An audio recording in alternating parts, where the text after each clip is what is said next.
fight that if it wasn't for you, he would be the champion. I agree. He's that good. Yeah, I think so. I agree. He's got so much endurance, man. It's wild. And he weaponizes. Yeah, he pushes a fucking crazy pace. And you saw it in the Woodley fight was one of the best examples. Yeah. Like, he just but put even it that, on. But even that fight, he didn't really push the pace. He didn't push. Because he could do it more. With Woodley, think about Woodley and Robbie Lawler, which I love Robbie too. But look at the pace that he put on. Yeah. Like he threw over. I think he set the record for most punches thrown in that fight. Like, just kept throwing punches, kept taking it down, just kept going. DC says he's always been like that. He says he's always had this crazy gas tank. It's like a genetic thing. Yeah, I mean, and discipline. I think it's genetic, but I think a lot of it goes to the discipline. Yes. You know, because a lot of people now, they get gassed, they don't necessarily... Morning, everyone. Heart rate monitors again. Listening stuff in the background. Sort of getting some stuff muted here and there, but nothing too much yet, so I'll just keep letting you guys listen to what I listen to in the background. I do think it's mental, it's Monday, so I'm lazy. Push himself. But all that means is it's my most basic exercises. I don't run. So essentially, I do all the today I'm just going to do my usual... bike and I do what I can. Just pause this for a sec. Listen to Joe Rogan talk to Kamaru Usman. Let's see. Do push-ups. I guess... I should do plyometric push-ups. I'll see how I feel. Do squats, do usual ab works, just crunches and leg raises. Still got to think of a fourth exercise. I'm thinking of my upper back, but I haven't done my shoulders in a while. I might do shoulders. See how I feel. Anyway, any questions, as always, ask, chill, lurk, send me some exercises. Can to try to get that same thing, but it's not the same as running. You know, but I think running is the ultimate cardio. For me, I love running. It's to where it's running is so good to where there's even a thing called runner's high. Mm-hmm. You know, and I felt that a few times because I ran cross country when I was in middle school, and that's why I really developed a passion for running. Running, nothing. When you running and you just get in that zone and you're just going. Maybe when you're done fighting, they'll give you some new knees. Yeah, screw in some of the new jammies. Oh, I'm definitely getting new ones. If they don't weigh me down, for sure, I'm definitely getting new ones. Oh, they're gonna have new ones by the time you're done that are probably way better than the ones they even have now. You know, like I told you, Matt Serra just got his knees done, and you said your mom did, and my mom did. She got his knees done. Yeah, it's pretty wild. You see people walk around with fake knees and they have no pain. Bisping's got both of his knees done. Really? Yeah, Bisping has 2 fake knees. I did not know that. Yeah, he knocks on him. The only problem with this heart rate one is like it continues to drop lower and lower. Yeah, he runs now. Bisping runs, he kicks the bag, everything. These new knees are wild. Like, I know. Cringe just thinking about that. Well, they say they're gonna have to replace him in 20 years, but I mean, they were going to have to do something new in 20 years anyway if it's going to work out. But with the evolution of man, just the way that we're changing things, growing things, of course. I think also biologics are going to advance to a point where they're going to be able to regenerate tissue in a way that they're not going to have to replace your knee. They're going to be able to regenerate all that cartilage tissue. Have you seen that printer that is printing anything? Yes. That's wild. Yeah. It's scary. It's crazy. That's super scary. They're gonna be able to replace your arm one day. Like you lose an arm in a car accident, they'll just replace your arm. That was like in Star Wars. Yeah. It's coming. Yeah. What do you have now? Well, listen, Kamaru, you are a fantastic representative of everything that's excellent about mixed martial arts. You really are. Your character, the way you win, the way you lose, the way you discipline yourself, the way you're just always on top of everything, man. And I love the way you've handled this, the loss, and it's like you're a champion in victory, just like you're a champion in defeat. You really are. You handled it great. Thank you, Joe. And I can't wait to see that rematch. I can't wait either. It's gonna be amazing. Leon, I'll see you soon, boy. All right, thank you, brother. Thanks for being here. Sure. Bye, everybody.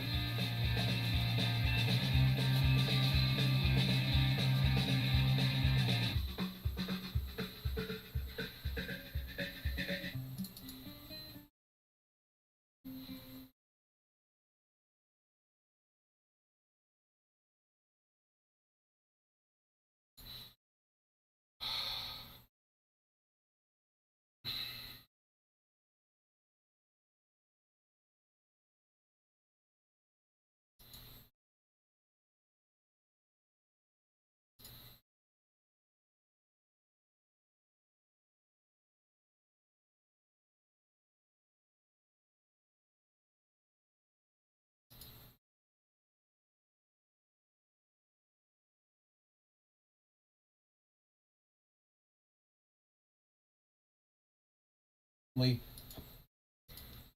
saw this really thoughtful piece in the Sydney Morning Herald the other day. It was by some columnist. It was about this guy who confessed to running a massive suicide cult where he convinced his legions of followers to drink poisonous Kool-Aid. A bit like the Jonestown massacre.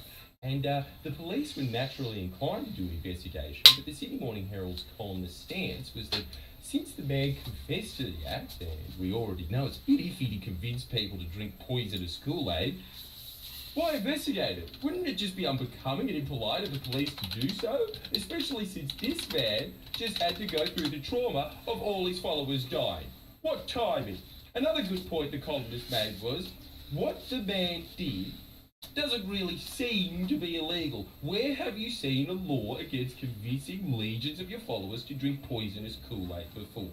I mean, if that law existed, the columnist wouldn't even have a newspaper to write in, would he? His solution was, don't investigate the man, the event, or even bother checking if what he did was illegal. Just, I don't know, ask for his input on maybe making a law against convincing legions of followers to drink poisonous Kool-Aid. You know, seeing as he's already an expert. And if he doesn't want to help with a new law, the embarrassment alone from being unhelpful, surely that's going to be punishment enough. Look, I found that proposition reasonable enough. After all, Brian Houston is a top bloke. But trust the loony left to take things too far with the bloody soft-on-crime, bleeding-heart Waleed Ali writing that the same leniency should be applicable to someone who subverts democracy by secretly swearing themselves in as supreme leader of this great nation. What a knucklehead.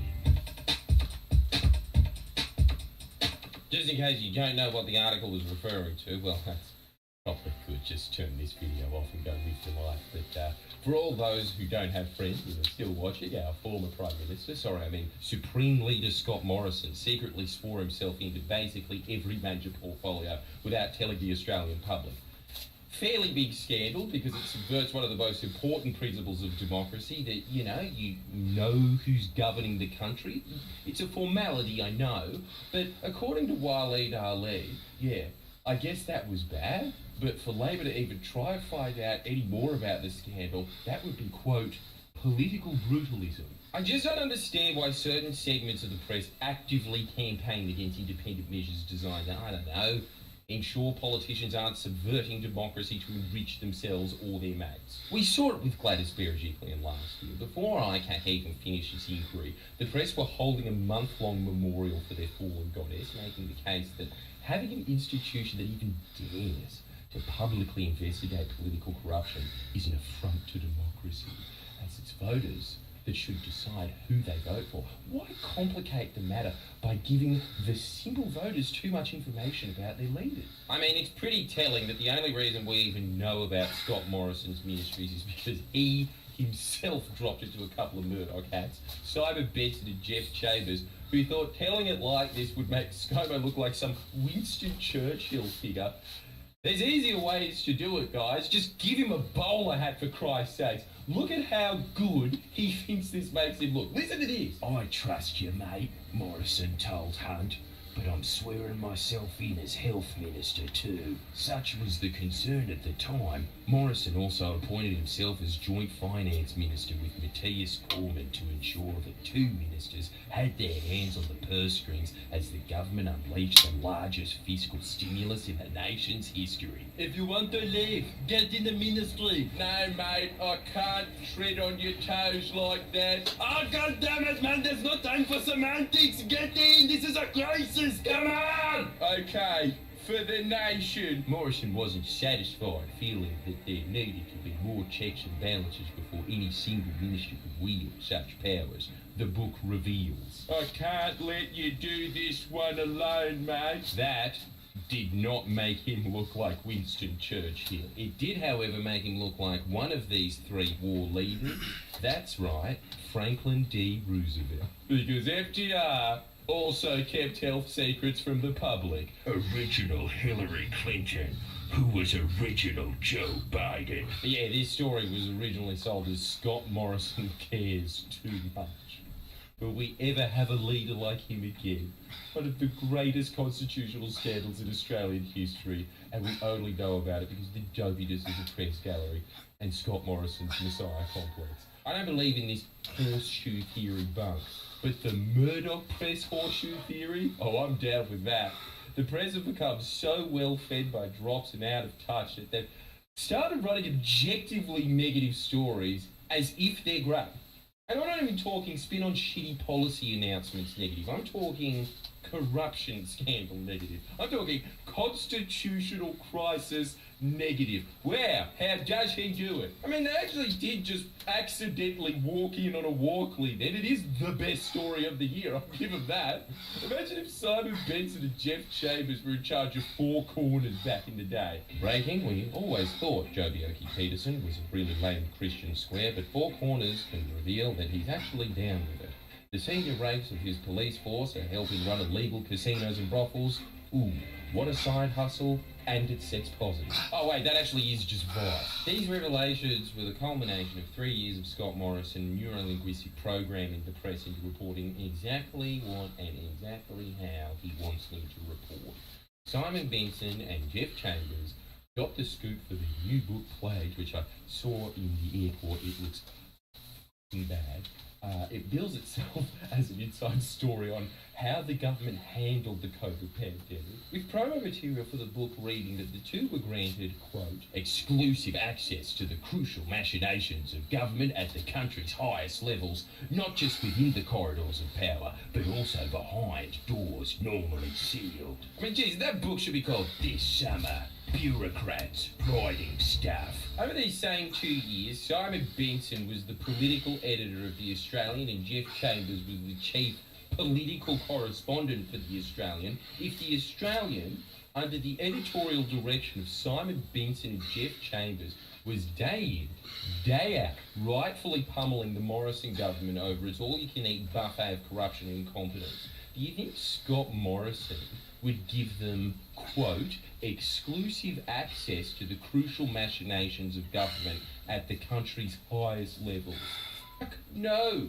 In holding the carrot of this exclusive book in front of these two journos, Scott Morrison managed to completely and utterly compromise what was left of The Australian, which, albeit wasn't much to begin with, but still, the Oz is a major press institution in this country. It's a paper that all the other newspapers take their cues from.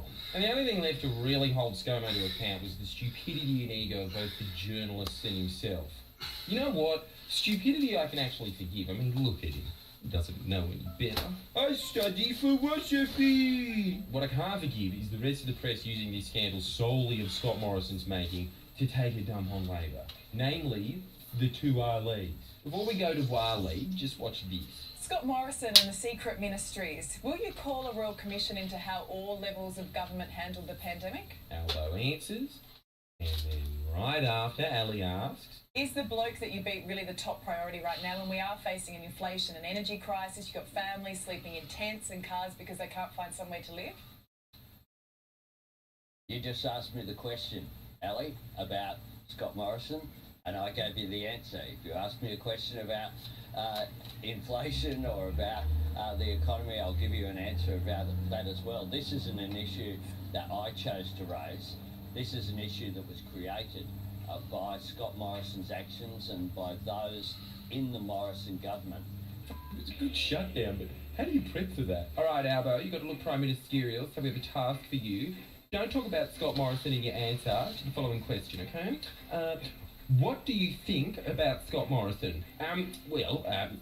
Scott, why are you mentioning him? That's unbecoming. That's not very prime ministerial. Just these impossible traps the press set. These journos are so f***ing law and order until that law and order is meant to apply to their own, at which point they become more vicious than a junkie mum, really. I didn't do nothing, and even if you did, what's locking him up gonna do? Hey, why are you out there getting the real criminals? People getting killed and all this shit, and you're worried about an armed robbery. All he did was f***ing shoot someone that didn't even die, and you're still carrying on about it. At least Ali's ability to contradict herself in a matter of minutes wasn't as dumb as Wiley's article. Look, why not a Morrison inquiry? If it's to humiliate Labor's enemies, it would be political brutalism. In this article, he manages to get an incredibly basic fact wrong. To that end, the Albanese government this week announced an inquiry into the matter, or more precisely, it announced an intention to announce an inquiry. It did this as it released the Solicitor General's legal advice, which confirmed what everyone already knew, more or less, that Morrison hadn't broken any laws, but that his actions were inimical to our system of responsible government for the very simple reason that you can't hold ministers to account when you don't know who they are. The Solicitor General's advice was only regarding Morrison swearing himself into the industry, science, energy and resources ministry. If I recall correctly, he also swore himself in as Health Minister, Treasurer, Finance Minister and Home Affairs Minister, but the article continues based on this bizarre assertion that we already know everything there is to know about the scandal. So, what exactly is the point of the inquiry? Albanese makes the point that the Solicitor General's advice is based only on known facts, and that an inquiry might unearth more facts. But what facts could possibly change the Solicitor General's advice? The only thing Donahue acknowledges he doesn't know is whether Morrison specifically ordered his ministerial appointments to remain secret. But it seems clear from the advice that nothing turns on this, and there isn't the slightest hint in the advice that any additional facts would change any conclusions on what is actually a relatively simple legal matter. If new facts would swing it, Donahue would have said so and made his advice conditional. Wiley, he kept this secret from Australians for years. You think it's all come out already? And as I've already pointed out, Donahue, the Solicitor General's advice was only regarding one appointment. So, what exactly is the point of Ali's article? Really feels like he's just being contrarian to be contrarian, but Ali's points are so dumb, so ill thought out. You think he'd account for the possibility that Labour won't listen to his shit article in the SMH, and maybe they'll still go ahead with the inquiry, and maybe, just maybe, that inquiry will uncover more information, thus making Wiley look even more like a wally? Nah, to be fair, that would require Wiley to understand a very complicated point that this article clearly shows he's incapable of comprehending. And that is, actions have consequences. Is the aim of this inquiry to identify and shame the guilty? That might be a reasonable aim when Morrison's still in government, but now, with the principal culprits moving into political history, that would make the inquiry inherently politicised. Deputy Prime Minister Richard Marles was clear this week that he wanted to see Morrison face severe political consequences over all this. That would be an alarming starting point for an inquiry, because inquiries are not meant to be about punishment so much as reform. To make this an ersatz prosecution or some exercise in the humiliation of one's political enemies would be to succumb to the kind of political brutalism that got us here in the first place. What? He hasn't moved into political history, he's just moved to the backbench. I mean, it's not like Wiley is against all inquiries. In fact, when Dyson Hayden, the Trade Union Royal Commissioner, was caught out attending a Liberal Party fundraiser, then absolved himself of bias. You know what that means? It means he decided, no, I'm actually not biased. Ali wrote this barely coherent wank about why Labor should stop whining, couched in bullshit nuance, of course. But do you get it? Inquiry that potentially hurts Labor, good. Inquiry that potentially hurts Liberal, brutalism. Are you smart enough to get the nuance? I am. Do you actually get it? It's because I'm a brutalist building.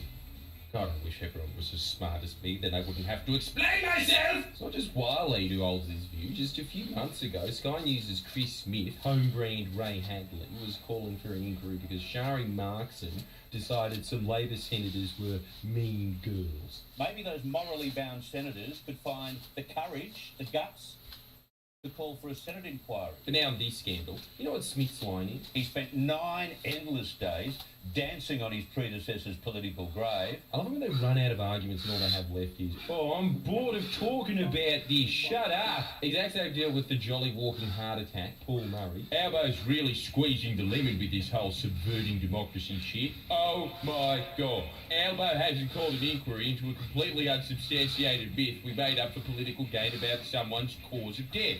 How insensitive. To be fair, he is mildly consistent as opposed to Wednesday. Scott Morrison job scandal. I can't understand the fuss. Saturday, dangerous in the range. Joe Hildebrand unloads on Scott Morrison. I love that he's there with the same photo on both. But the terrifying thing is that these people seem to have no belief that maybe this secret ministries thing is just a little bit bigger than Mean Girls. Constitutional implications aside, Roddy Salt and Johnny King did a great piece on the Government General who approved all this shit and how his mate got $18 million of federal funding for a charity with no office or staff. But you know what? That's above my pay grade, and for me to go further into it would just be political brutalism. Well said, Wiley. buy one of these shirts. Hey, from Twinkie time. How you going today? And like and subscribe. Hopefully it's not We too made hot where one you are at the especially moment. for this occasion, because unlike Waleed, we think it matters. Please. I hope the temperature's doing you right, Twinkie. Your knees go over your toes every time you go downstairs. Is he legit? There's an evidence only shows that the stronger you are with your knee over your toe, Does he have any idea what he is talking about? LA is the burning. stronger you are at full bend. I don't know. Sorry to hear, Twinkie. It just became spring in Sydney. So we've been lucky. Last summer, most of our summers get to at least 40 degrees for one of the weeks. But our last month, we barely got over 30. But it was very humid though. So it brought in a different kind of heat. Yeah, good luck to you. Oh, nice. You're having a holiday here, are you? Have you been here before? But I'm going to react to his reverse out knee pain video part 1 to see if I can figure that out. Listen up, everybody. I have some news. Hey interns, I'm Dr. Chris Rayner, and I am not your everyday ortho. I teach you about injuries, orthopedic surgery, and medical topics in a way that's easy to understand and entertaining. Today, I decided I'm going to watch a video from Ben Patrick, the knees over toes guy, and share my thoughts about the statement. God damn it, Frank. I was like, man, this is one of my friends, so I can't remember who it was. Sum it all up for you. Now, before I get started, I will say that I have reached out to Ben Patrick and invited him to a discussion. Yeah, this whole other time you were, I thought you were some other mate that might have been trolling me. I just couldn't remember who it was. Featured on for answers to my questions. If you like this video and you want me to do a more in-depth review, let me know in the comments down below, and I will analyze that. So yeah, all those other times you were messaging, I was like, wait, is that my mate or is that my other mate? 5 minutes going backwards. These are the 4 things I wish I like, never would have had bad. in the back of my head, I was like, oh man. I don't know what these exercises Plus, I'm so are yet, gullible but at the it's same important to time. Remember that the knee is a complex hinge joint that can facilitate a number of types of movement. It has many structures. Also, yeah, such less as than 2 ligaments, weeks till we see you, menisci, man. Articular cartilage and bony structures, many of which may be potential source of pain. While it is crucially important to optimize strength, flexibility, and mobility to maximize function and eradicate pain, Still gotta there's pick no out my guarantee outfit for your that these engagement 4 dinner. exercises, or any 4 exercises for that matter, will do it. Although there are general reasons for knee pain or a bad knee, the specific causes of knee pain in each person are unique, and therefore the treatment of that pain requires a unique and tailored approach. How you been Bad spending your knees weekend? are a multifactorial problem that can be related to dysfunction, Pasties in a anatomy, thumb. trauma, infection, or disease. So sometimes something other than just exercise. It's is that kind of required. cocktail But having party, is said it? that, I am a big fan of active, progressive exercise as a treatment for many forms of non-surgical joint pathology. So we're going to start 5 minutes right here. And we're just going to go backwards. I do like his straightforward approach to pain symptoms. Find the causes of the knee pain and then Sorry, reverse man. engineer exercises to eliminate that It cause. seems like the rest I of know the this world is seems taking on a rather heat wave, you straightforward, guys but including it's Europe. amazing how many people just Normally want we're the ones copying it. better without putting in work to. So I can't complain too much.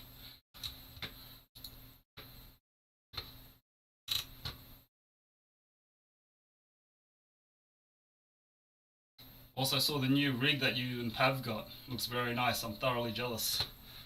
My computer's about 5-6 years old now and I'm waiting to upgrade soon, hopefully.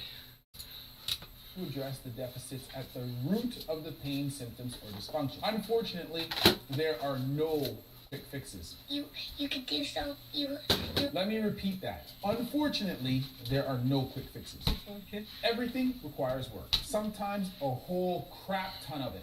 And not just any exercise, but exercise that is specifically directed towards the deficit causing the pain or dysfunction. Of course, this is most applicable to problems with strength, flexibility, or mobility, and less so for structural issues, infections, or disease. But in general, stronger is better and is associated with less pain symptoms. We're just going to go backwards. Monster stuff, man.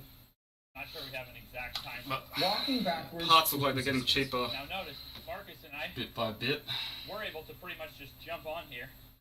This is basically a closed chain leg extension exercise. That's it, man. This Taking is a out, great variation of the leg replacing extension. certain parts It or is adding a few things here and scalable, there. And in this variant, it is I mean, best I could do for my compatibility wise, or the most easiest transition was just adding a few more gigs of RAM to it. That's it, really. Wasn't much, but it was a noticeable difference.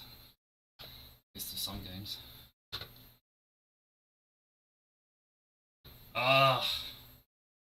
Nothing worse being in COVID jail than that. 100%. It was already hard enough to find things to do during lockdowns and that. Not fun. Is quite suitable for beginners or those who have active knee pain symptoms. There is ongoing controversy about... When do you get in exactly, by the way? I know we're seeing you for dinner next Friday, but what day do you exactly get in? Particularly an ACL reconstruction patient. In that population, there is concern about excessive tension on the ACL graft that might cause graft rupture. To prevent this problem, I instruct my patients to avoid open chain knee extensions in favor of closed chain quad strengthening exercises. For clarification, the easiest way to distinguish between open and closed chain exercises is to look at the foot. If the bottom of the foot is touching the floor or the weight being moved, then it is likely a closed chain exercise. If the weight is somewhere else, like on the shin, then it's open chain. In my experience, I find that patients have more difficulty with open chain exercises. So I prefer them to start with closed chain exercises and only incorporate open chain exercises once they progress to an advanced level of training. The most important key when performing this exercise is the position of the knee relative to the foot and the mechanical axis when performing the exercise. For more on that, you can check out my video on how not to tear your ACL. Typically in knee pain, I would go much slower, 10 minutes. You see that? So you never want to work at a pace. Excited for the both of you, by the way. I am not sure about Ben's level Long of training. distance is not easy. Holds, so there are but you guys seem to make it work. He has regressed. You guys, like, clearly see you're both putting in a lot of effort. For those who are to keep up the communication. This is appropriate and the safest way in which to get people doing the exercise and achieving success through the exercise. Scale the exercise to their level and progress to higher difficulty levels as their performance and pain levels improve. Second, Ben advises to avoid a pace of work that causes discomfort or pain. Again, this is appropriate for a coach without formal medical training, and the safest way to have clients self-monitor their activity level. For the record, I will say that rehabilitation is slightly different than pure training. When rehabilitating, the person performing the exercise is working from a deficit of some sort, after injury, surgery, or both. As a result, there is usually some level of discomfort that is associated with the exercise, and this is normal and quite often necessary. I advise my patients while performing rehab exercises they should work through their discomfort until it surpasses moderate levels. This means that when experiencing pain on a scale of 0 to 10, where 0 is no pain and 10 is pain bad enough, you will pay me money to cut it off with a rusty butter knife. Discomfort that is within 5 to 7. Cheers, Sleepy. That was for your 20 crunches. Pain that is greater than or equal to 8 to 10 is a signal to stop. For another 20 for the normal pain crunches. symptoms should always resolve quickly after the exercise is completed. The foot will stay flatter, and it'll become an exercise more for the upper quads and the hips. Whereas, you see, if I were to reach there, that's a knee exercise. I like how Ben has modified his body position here to start challenging the knees over toes position, which really targets the VMO, or teardrop portion of the quadricep muscle. This is an effective means to direct the benefits of this exercise to the desired area of the muscle. If you only get one training concept out of this, to understand that every exercise scale level. No joke, 10-minute backward walk a day. Actually, one of the best things. I like that he states that every exercise is scalable to whatever level. By changing body position, lever length, or a host of other aspects, you can tailor exercises to whatever skill level is required. Occasionally, this may require some creativity when determining what aspect of an exercise to modify. But most exercises will have several variations that will allow the exercise to be tailored to each individual. Anyone older in your life, that could change their life in terms of empty cartilage breakdown that winds up in knee replacement. Backward walking is a great way to introduce closed chain knee extensions and to facilitate VMO or quadricep strengthening into your day-to-day routine. It will strengthen the quadriceps effectively, particularly if you are walking up an incline. And strong quadriceps are beneficial for optimal patellar tracking and the elimination of knee pain. However, to my knowledge, there are no studies that directly tie backward walking to a reduction in the incidence of cartilage degeneration and knee osteoarthritis. Backward walking, when combined with conventional physical therapy, has been shown to reduce pain and functional disability, and to improve quadriceps strength in patients with osteoarthritis, balance and stability in patients with rheumatoid arthritis, and muscle strength and gait mechanics in patients with ACL rupture. While it can be said that backwards walking is a beneficial exercise for a number of reasons, it cannot quite be said that it will prevent cartilage damage and prevent knee replacement, because that ain't a thing. I want to get across these 4 points. You see, the first thing we're trying to understand is just that whatever's hurting our knees, the stronger we are, the less chance we have of the knee pain. The stronger you are in reverse of what is hurting your knees, the less chance of knee pain. This is a simplification to be sure, but I think that from a functional standpoint, this is more or less true. I don't think that this applies to structural problems, which often requires a structural or a surgical solution, but functional problems are certainly fair game.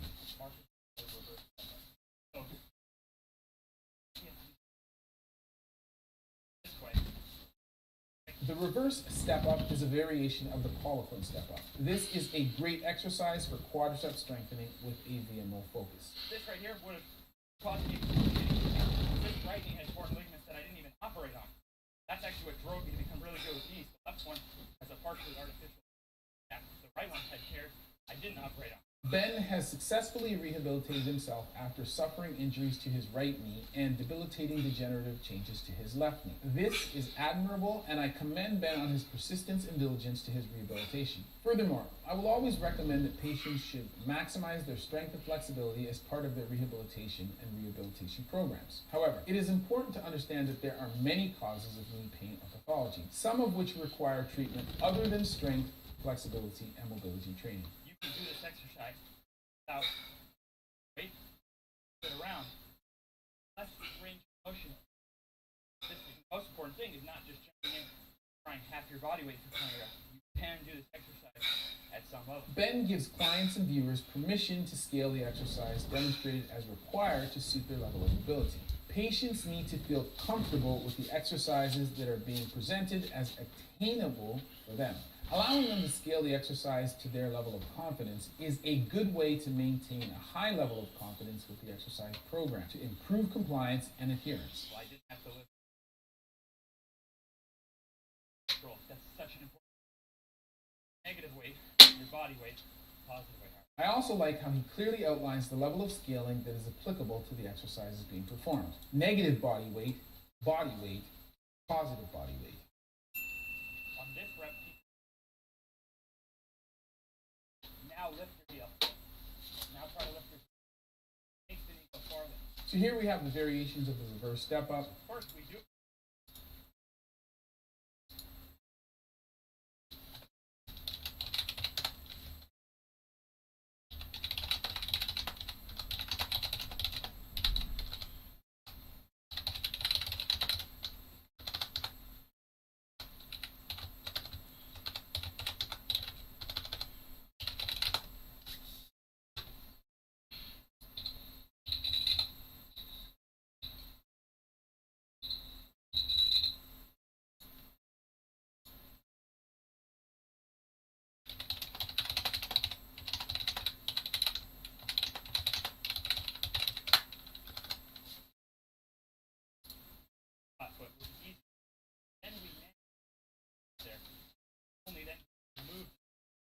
We have the Patrick variation with the flat foot, the Poliquin version with a supported plantar flexed ankle, and finally the Peterson version with an unsupported plantar flexed ankle.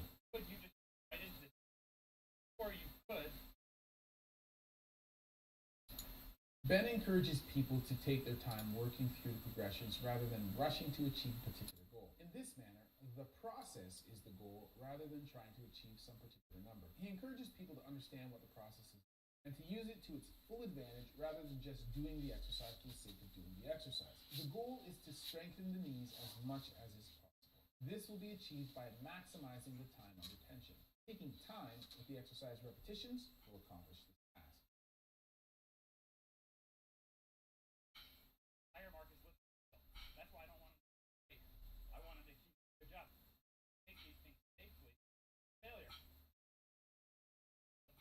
also like how Ben discusses different ways for scaling the exercise. He points out that simply adding more weight is not the only way to scale the exercise. Other exercise adaptations, such as decreasing the surface area of the support foot or changing the length of the lever, can help to ramp up difficulty when required. Failure. What's the worst? Ben encourages his partner to not worry about failure while doing the exercise. Failure may occur when challenging the muscles, but it is of no significance to the overall outcome, and at times may be necessary to achieve the desired goal. Start with the heels down. Then we add a slant. Then we put it together. Most people actually don't have strong enough lower leg. Their knee.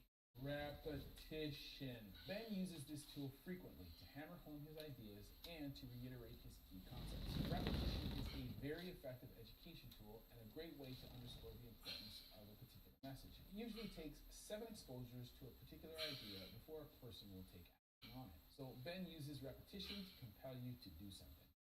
So what do I think about Ben Patrick, the knees over toes guy? After watching this first video, I see a guy who has taken his own experience with knee pain technology and turned it on its head in an effort to become pain-free and functional. He has distilled his rehabilitation journey down into a few key exercises, and he has developed an effective system of scaling these exercises to make them accessible to people of all levels. He has encouraged and empowered people to take charge of their health and given them a potential treatment that may alleviate their pain symptoms and improve their daily function. All of that good. But the most important thing that this video demonstrates is the concept that when it comes to rehabilitation of an injury, the only one who is going to make it better is you.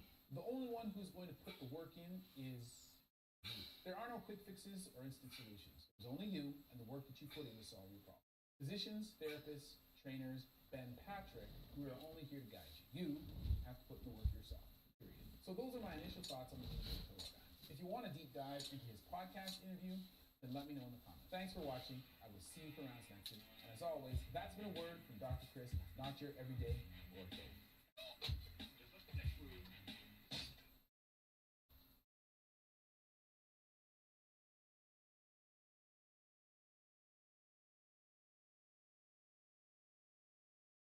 Majority of people are way fatter than they think. On average, 5% more body fat than they think. And so if you think you're 25%, most people probably at 30%.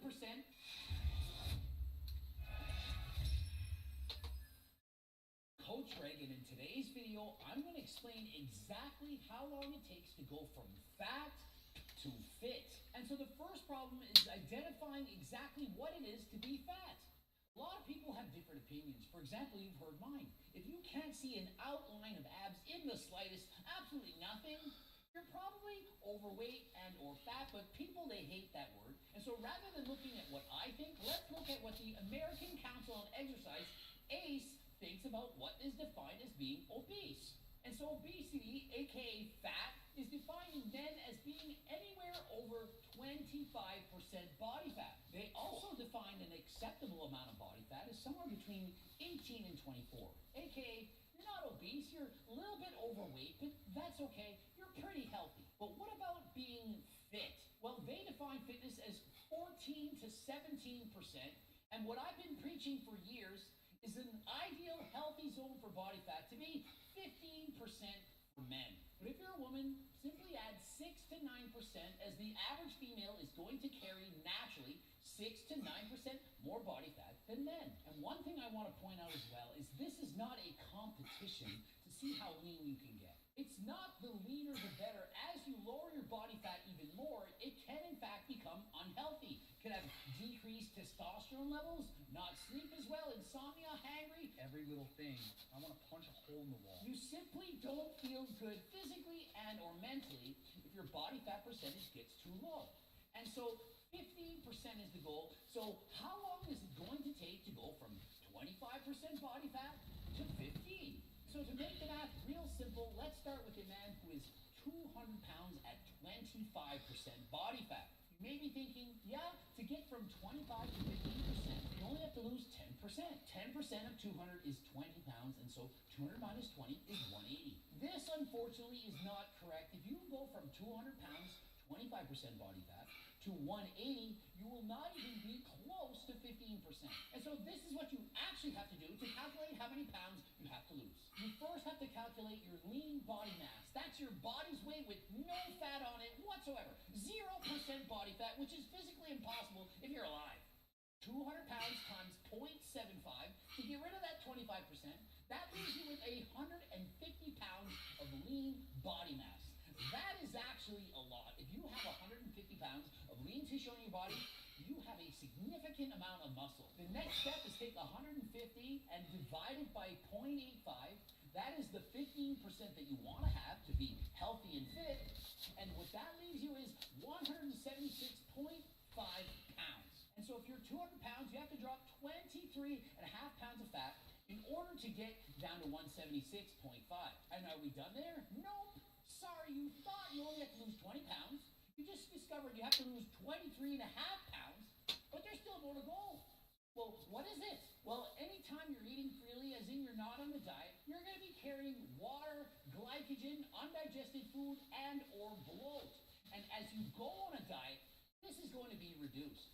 And so, have you ever noticed oftentimes when you go on a diet, you can easily lose weight the first 1 to 3 weeks? Well, that is not a lot of fat. It's often just a lot of water and glycogen, bloating, crap in your body, and so on. And so, how much crap on top of the fat do you have to lose? Well, it's approximately 3% for most people.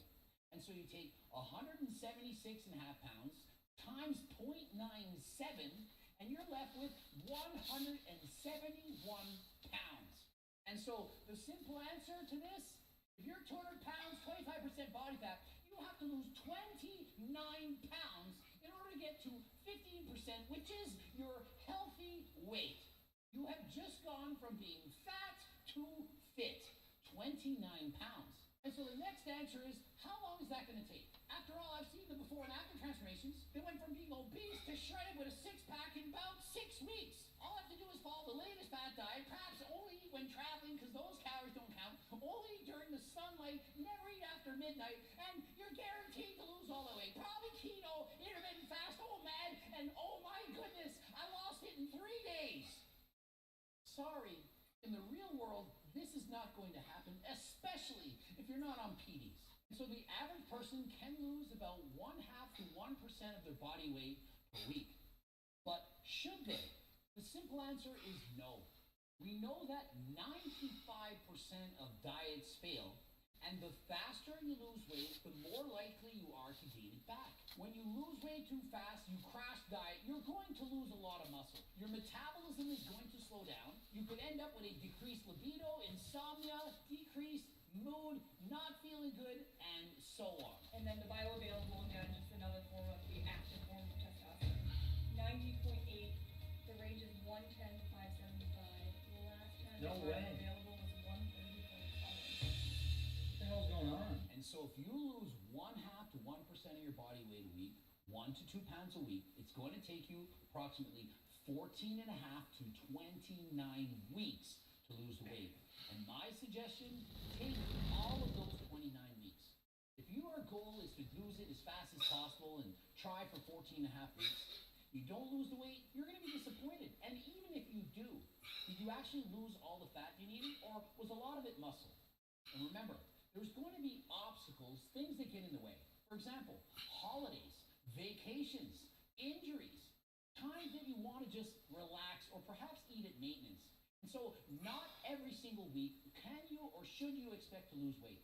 There will be obstacles and roadblocks that can slow you down. And so my advice is to take the maximum amount of time, whatever it takes, to slowly lose that weight. And so 29 weeks, which is over 6 months, is how long it should actually take to lose that weight if your goal is in fact to lose the weight and keep it off for the rest of your life. But if it's just to go down south, to do a bodybuilding show, photo shoot, and so on, and you're simply cutting the weight with full expectation to go in the bulk after, that you just want to lose weight for summer, look good, and then gain in the winter, then by all means you can speed it up.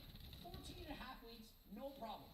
You can choose to do that. But for those who want to lose that weight and keep it off for the rest of their life, and maintain while looking healthy, being fit all the time, rather than bulking and cutting, for you, 29 weeks. And there is one more caveat. That's if you're actually 25% in the first place. The vast majority of people are way fatter than they think. On average, 5% more body fat than they think. And so if you think you're 25%, most people probably at 30%, and so you'd have to lose an additional 11 pounds and get down to 160 to get down to a healthy fit weight at 15% body fat. And so if you took the in-body test or looked in the mirror and guessed your weight, or even if you use DEXA, hydrostatic weighing, or body fat skin fold calipers, they can easily be off. They can easily make mistakes. And so please, give yourself enough time. It's going to take you longer than you think. And even if it doesn't, it is not a race. Losing weight, getting fit for the rest of your life, it's not a competition on who can do it the fastest.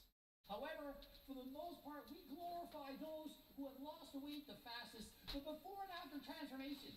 The transformation challenge, I lost 50 pounds in a month. Those people almost always regain the weight. 600-pound loser. Yeah, you lost 300 pounds, but what do you look like 5 years from now? Have you kept it off? I'd rather see someone get halfway to their dream physique.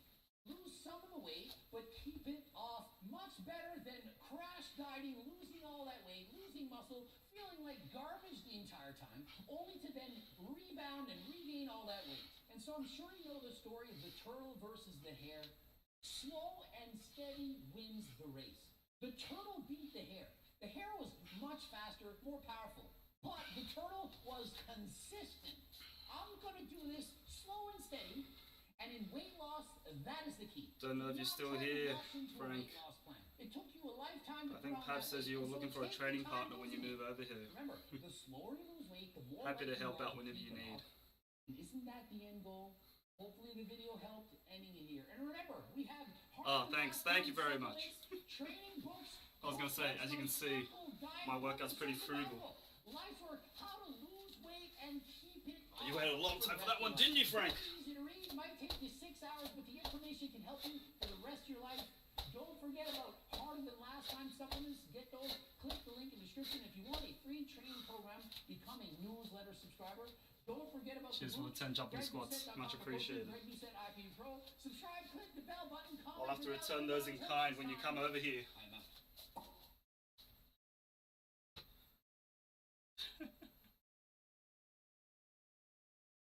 I'm afraid of the day that someone's just like building up all these points and they're just going to unload on me. Take that as you will.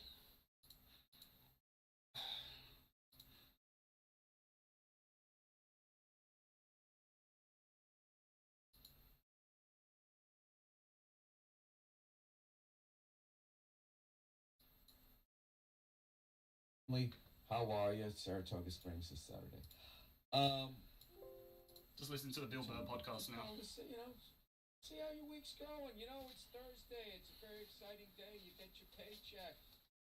You know, you lie to yourself that you're not going out tonight. You know, you're going to save your money this week, or what happens? Oh, come on. I can be hungover for Friday. I'll be all right. Oh, look at you. Thank you.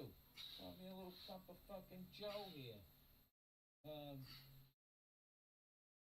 meal. And then what ends up happening, right? You go out Thursday, you spend 40% of your check, and you're like, I gotta fucking shut it down. This isn't gonna be one of these things where I blow my whole paycheck and I'm fucking brown bagging it on Monday for lunch, right? At some point, I gotta fucking show a little responsibility, stop fucking boozing, and you know, save a little something this week. But then what happens? Somebody calls you Friday, you're like, all right, I'll go out. Just gonna have a cup. I'm gonna be home by 10 o'clock. I'm gonna wake up. I'm going to the gym. You know, I'm gonna take my plyometrics, geometric fucking class, whatever the fuck kids do now, with the TIX fucking bands, right? You know, this shit like you're gonna go work for Cirque du Soleil. And,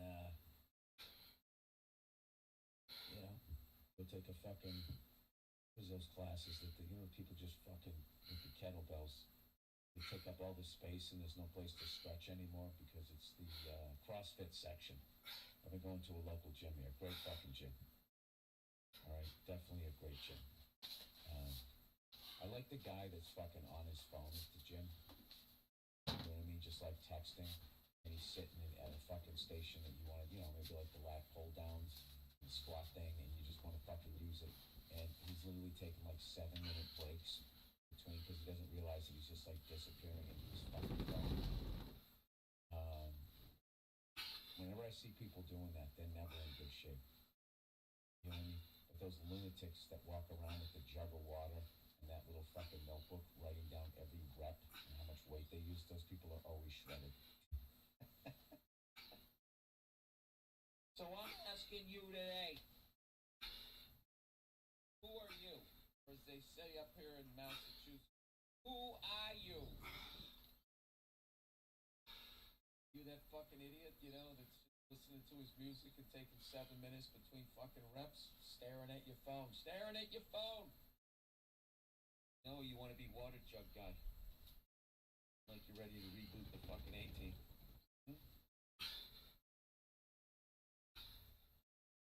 Oh, that's pretty good. It's a pretty good espresso, goddammit.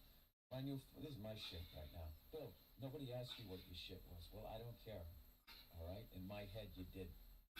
In my head, you asked me, Bill, enough of this shit. Talking about the gym. What is your shit? Oh, last thing to say about the gym is they got this shredded dude that does the fucking, I just said what it was, the CrossFit. The CrossFit. How old was I? He does, he Don't worry, plenty of people lazy. He runs, Frank. He manages a CrossFit class. You know the usual. Teaches, there's the word. He teaches a CrossFit class. If it was easy, then everyone could be doing it. Which I would love to take, but I've never seen one exercise that would fuck my body up. I mean, my only advice for that is we're just gonna jump up and down here to get warm. What's the simplest thing you can do? Do that.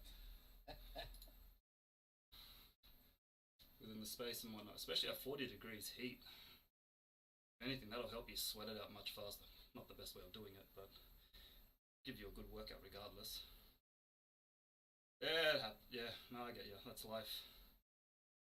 We've all got our little nigglies that give us trouble. Depending what the injuries are, let me know what they are. Well, PM me if you want. I'll give you some advice if it's something within my scope.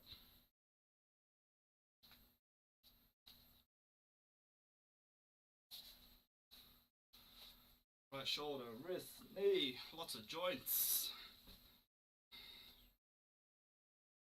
Depending what the injuries are. As long as there's no previous accidents or trauma or anything like that, or underlying that I don't know about.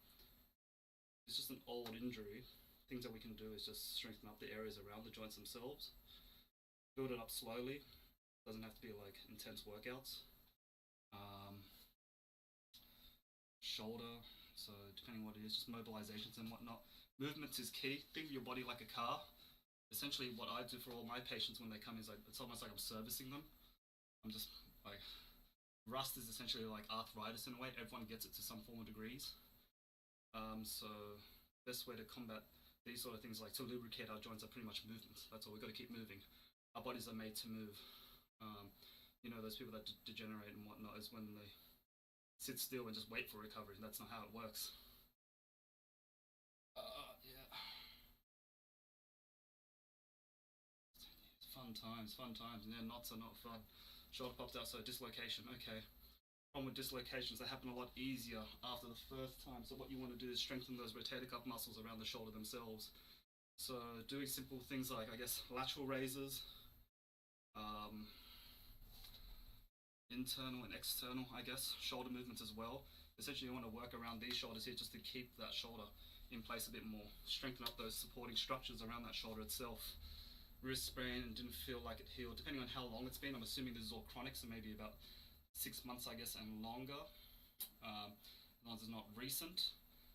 Some nice wrist strengthening exercise that I've been doing is, see some videos, but you don't want to see that. Massage ball, so stress ball. Helps with the wrist flexors. Get an elastic band and opening where the elastic band is, or your wrist extensors. A lot of people, 8 years. A lot of people think stretching is what you need. Stretching is okay, very anecdotal evidence. Most evidence doesn't show that it helps much. It's all personal preference. I'm not going to bag or anything like that, but what I've noticed that helped me the most is strengthening exercises, especially for my wrist, especially as a therapist, manual therapist. A simple one would be just doing knuckle push-ups. If not on the floor, do it against the wall first, so you can scale it. Do it against the wall, and as you get easier and easier, bring it down lower and lower and lower until you're at the floor. Just a good way to just strengthen up the wrists. Give those a try if you can. Just against the wall, 10 reps, 3 sets. See how that feels. Make it harder or easier by more reps or lower incline, I guess. Shoulder themselves, keep them mobilized, move them around. Every single day you want to keep it mobile, but the main thing is just strengthening as well. So you want lateral raises, internal, external movements. Mostly, I think lateral raises should be good enough just to at least work those delts, the big deltoid muscle on the outside there. That should get you started. Knees, very simple. Single leg stands, this is the exercise that I offer to all my patients where they got knee, ankle, hip problems. Very simple stuff. Standing on one foot. So whichever foot you're standing on, the one that's off the ground, knee in front, ankle behind, staring straight up front. And all you're doing is you're holding it for about 30 seconds. That's all it is. It's really simple. It's isometrically contracting. You're not aiming. This isn't much of a strengthenizing, but more stabilizing exercise. The more you try to balance yourself, the more little parts of around your joint are trying to fine-tune themselves to try to keep you stable. That'll help ankle, knee, and hip. If that gets too easy, you take away one of your perceptions for balance. So essentially just close your eyes now. And just by doing that, because your body doesn't have your eyes to rely on for balance anymore, it's about your feel and where everything is in space. So that'll make things a bit harder. Do it with your eyes open first, 30 seconds, both legs. If it gets too easy, then you do it with your eyes closed. If that gets too easy, stand on a pillow with your eyes open. The pillow is a bit more of an unstable surface to stand on. If that gets too easy, once again, eyes closed. ACL, so yeah, it means like your knee is a bit more prone to anterior shearing. So it stops my bottom leg shearing forward. That's what the ACL for. Anterior cruciate ligament compared to your PCL. Same thing. Do those single leg stand exercises. It'll help that with your stabilization around the knee itself. You're not moving or anything. You're just standing still. That's all. I just try to keep it simple. Give my patients less of an excuse to not be able to do it. So in the end, the power's in your hand. You got to try to do it yourself. But those are just some simple exercises. You can give it a go. It's my little Trojan horse to hopefully get you into exercising.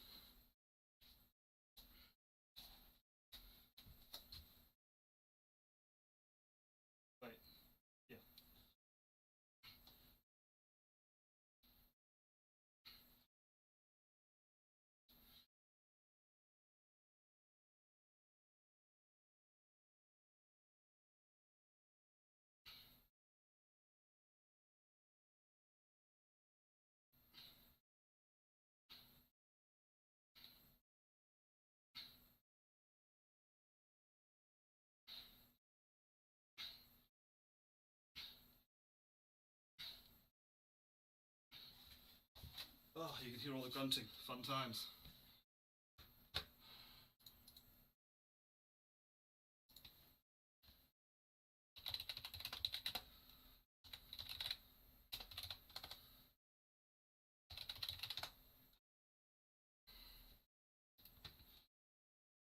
Yeah, because it's been a chronic thing, your body has to learn to adapt around those injuries. So you want to build back to it slowly. Mobilization is key, but eventually you're going to increase what you have. Sometimes, with certain injuries, I guess, we may not be able to completely heal the injury, but we can at least increase the supporting structures around there. Takes a bit of the load off those structures, well, the ones that are injured. Especially ACL and whatnot, it's a ligament. Not sure if you had to get surgery done or anything, or it happened and you just sort of let it heal over time. But ligaments, my boss always said, I'd rather have a broken bone than a sprained ligament, because ligaments take weeks, months to recover depending on the injury. Bone, you just give it about 6 months or so, it'll be brand new. Yeah, understandable. That's the hard part, finding that middle ground where you need to let it heal, but you need to move at the same time. Too much of either, well, when it comes to rest and movement, too much of either is bad. So, yeah. When it comes to that stuff, you still got to do what you got to do in life and whatnot. So you just at least make a little bit of a conscious effort to know this is my injury. I need to work around it, move around it. So that's why I try to try those simple exercises. Yeah, that's it. Yeah. That's the tough thing. What's happened is after that time of healing, maybe at the time, your body is pretty capable and whatnot, but with over time, your body's had to realign itself, change its body mechanics to sort of work around that injury. Our bodies are great at adapting, but only to a certain extent. Especially if we're younger, it's a bit easier. The healing process is a lot more efficient, but as we get older, things take longer, things break easier. So sometimes we just got to give it the time it needs and the support to help it fully function. I remember once I sprained my ankle and I was over treating it because, I know all the ways to treat it, I guess, most of the ways. But then my boss is like, Daniel, why don't you just let it heal first? So I was doing the over treating part where I just didn't give it enough time to fix itself. But it seems like for you, it's more, find that time to actually fix it and then give it time to heal, I guess. If not, yeah, go back to those exercises. Have you seen a physical therapist for it yet?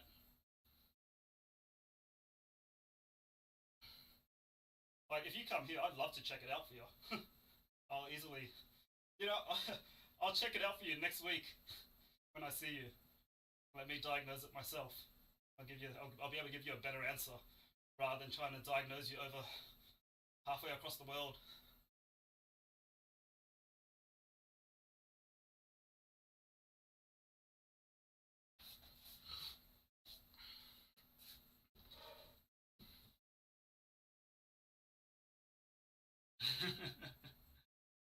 Hopefully I'll be able to relieve it when I see you.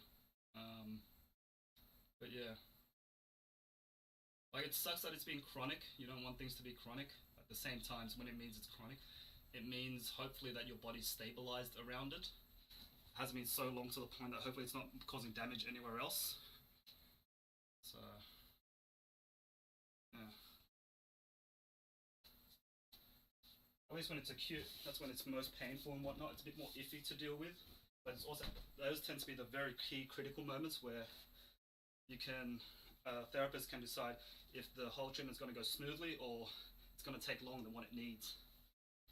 But you're out of that phase anyway.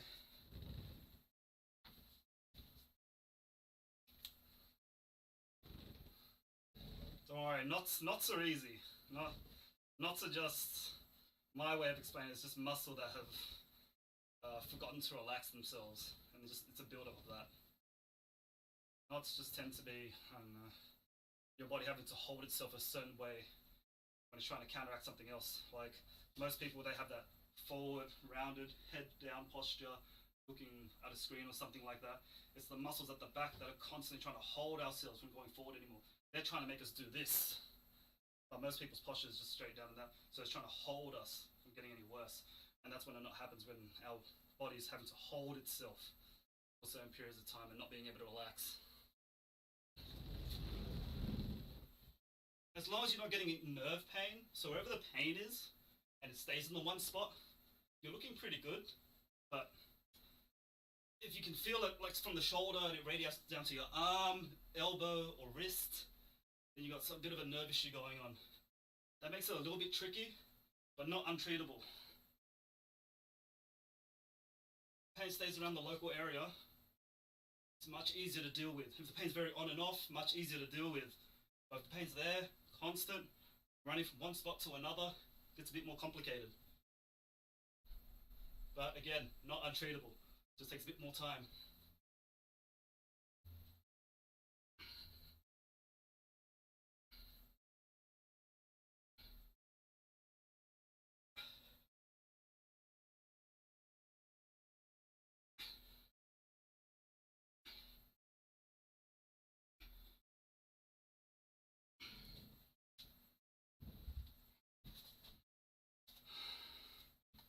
Small tense muscls around the general area. Cool. Cool. Yeah, I can't wait to have a look at it. I can finally get my hands on you. Ah, jokes, not joking. Alright. You've easily made my lazy Mondays a lot less lazy.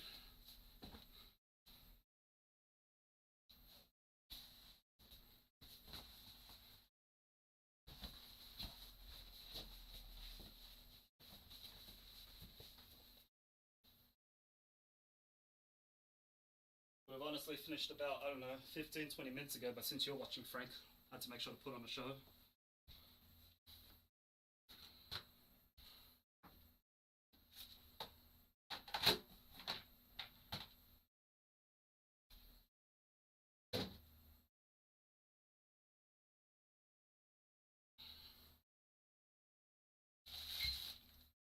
Always cheers for keeping me company and whatnot, Frank.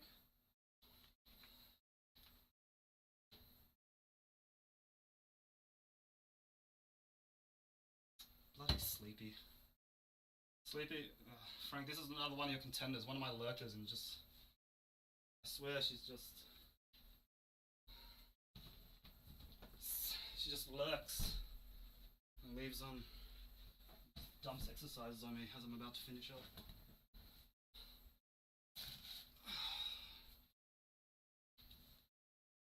Much appreciated, Sleepy.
Always much appreciated, Sleepy.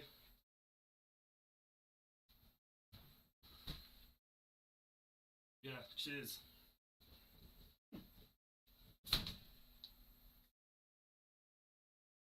This is better than my jumping squats that you normally give me. That's all clean, that's all done.